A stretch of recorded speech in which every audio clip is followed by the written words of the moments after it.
बारसकर अकॅडमीचा विद्यार्थी अभय जगदाळे आणि हे त्याचे पालक. आणि सर्वप्रथम very very congratulations, he has got the score किती 95.60%, the second rank he has got. आणि आता त्यांच्या थोडं आपण पालकांचं मनोगत बघूया ते काय म्हणतात. तर मी मजर सरांचं धन्यवाद मानतो, कारण काय एवढं उच्च 90.60 मार्क पाडायला तेच कारणीभूत आहे. आणि अकॅडमीतले जे अदर शिक्षक आहेत, अजर सर, सिनियर भास्कर, त्यांचं बी धन्यवाद मानतो की माझ्या मुलाला गायडन्स करायला, वेळोवेळी सल्ले द्यायला त्यांच्यासारखे शिक्षक भेटणं म्हणजे अवघडच आहे.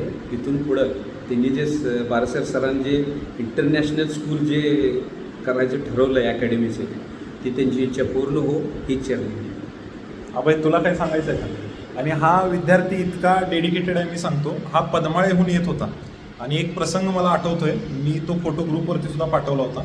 पाऊस होता जास्त, सकाळी 7ला क्लास असायचा आणि हा विद्यार्थी रेनकोट घालून पद्माळेनं सायकल चालवून इथंपर्यंत आला होता. आणि माझे रूल्स इतके स्ट्रिक्ट होते की कितीही लांब नाही येऊ दे, 5 मिनटं जरी लेट आला तर मी त्याला घरी परत पाठवत होतो.